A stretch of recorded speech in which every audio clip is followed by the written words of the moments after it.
The USA have a population 325.7 million, which isn't a huge number.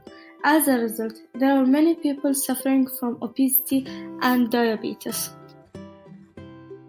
We will discuss these two problems in details, including causes, effects, statistics, government efforts, cost, and prevention. There are many reasons can cause obesity, such as genes, like the family background, some medications open the appetite so it causes obesity, and unhealthy lifestyle, like eating junk food, lack of exercises, and the addictive of alcohol, smoking, and drugs. There are many reasons can lead to diabetes, such as insulin resistance, genes and family history, some medications, and the major one is obesity.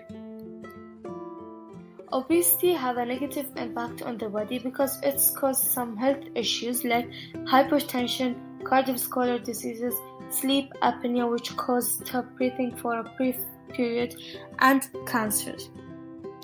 Also, diabetes harms the body because it's caused heart and blood vessel diseases like heart attack, stroke, eye damage, foot damage, kidney damage, and more. A statistic says that more than 2 in 3 adults were considered to be overweight or have obesity in the US, and almost 90% of people living with diabetes are obese or overweight.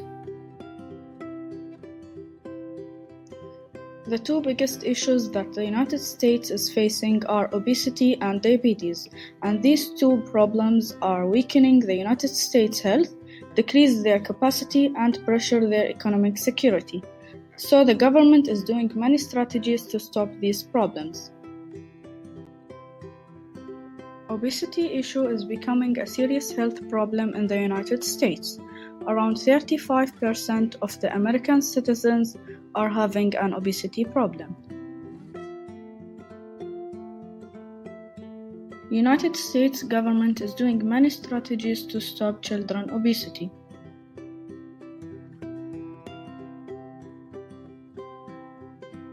First strategy is providing healthy meals to the children in the schools that will let many of the children lose weight and be healthier. Second strategy is providing PE programs in the school, which will provide the physical activity at the recommended levels. And America recommends for the primary school students to do 150 minutes in the week. Third strategy is drinking a lot of water. Water is the most important thing that the body needs, so the children should drink a lot of water to be healthy and avoid obesity. Also, United States government is doing many strategies to stop obesity in the community. First strategy is the complete streets, which are safer for doing exercises, so doing these streets will give the people a safe place for walking and biking, so they will have a healthier life with no diseases. Second strategy is providing PE programs in the school, which will provide the physical activity at the recommended levels. And America recommends for the primary school students to do 150 minutes in the week. Third strategy is putting menu labels that include all the added on the food, like added sugar and fat. That will let the people know how many calories are in this food, and this will lead the people to choose the food that has fewer amount of calories. Obesity can lead to diabetes because obese people are having more fat around their belly, and this fat called visceral fat. Insulin resistance is happening because of the visceral fat, which is happening when the muscle cells are resisting the insulin, which leads to high blood sugar levels. Diabetes issue is one of the biggest health issues in the United States. More than 100 million adults in the United States are living with diabetes. United States government is doing many strategies to stop diabetes. First, supporting those who provide healthcare to the communities who hit by diabetes. To enhance the programs who are working on supporting the children and teenagers who are at risk of having diabetes. Obesity and its associated diseases such as diabetes have a serious economic impact to the country. Diabetes imposes a high financial burden, especially with a high population in a country such as the United States, where 29.1 million people diagnosed with diabetes. The health and economic impact of obesity was 13.4 in 1962, and this increased by 22.9 in 1994. While in 2014, the medical and economic cost reached 36.4, which is $1.42 trillion. In 2016, $480.7 billion was the direct health cost for chronic diseases driven by the obesity, and of course diabetes considered one of them.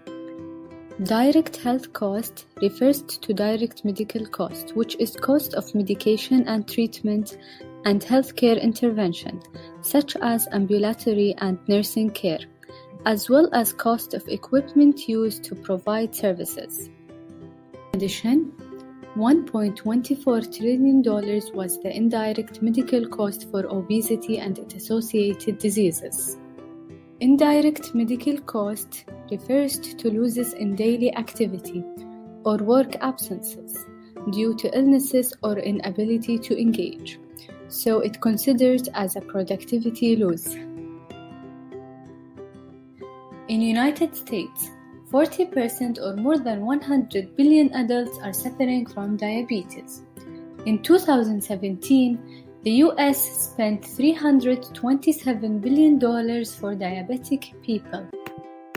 Obesity is a complex problem.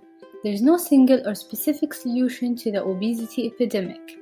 There are multifaceted approaches and steps people can take to prevent this health issue.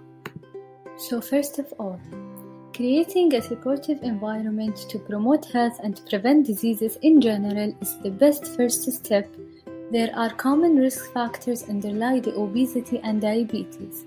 These risk factors explain the vast majority of obesity and diabetes deaths at all ages.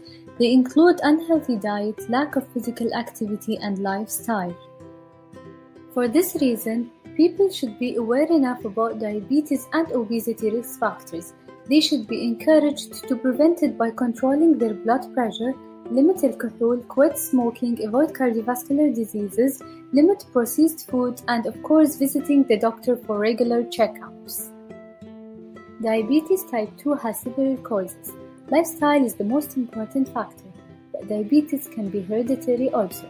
People who have genetic mutation that makes them at a higher risk to develop diabetes can reduce the risk by being physically fit and eating well by having a healthy meal planning. People should be aware enough that diabetes is closely correlated with obesity. That's why they should eat wisely by increasing the fruits, vegetables, and whole grains, and they should drink enough amount of water. In addition to that, they should control the amount of fat consumed, especially saturated fat, and they should also be physically active. As nearly 1 in 4 children are overweight or have obesity. Being overweight puts the children at a higher risk to suffer from diabetes type 2, which is normally an adult one's disease. It's easier to influence children's food and physical activity when they are young, so working on children and letting them know clearly what are the risk factors could be a great step. Government and public faculty system could make a real difference in developing healthful food and activity environments that advantage people. They can build more parks, more sidewalks, and bike lanes, which will probably benefit the overall health of people, and it will probably decrease the economic cost of obesity and diabetes. So in general, people should be physically active and eat wisely and control sugar and fat consumed, because having more fat contributes the body cells to lose sensitivity to the insulin, which leads to diabetes type 2.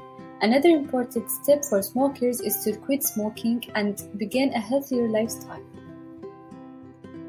Finally, people should start with changing their thinking and behavior. They should believe that maintaining their weight and being active is a permanent commitment.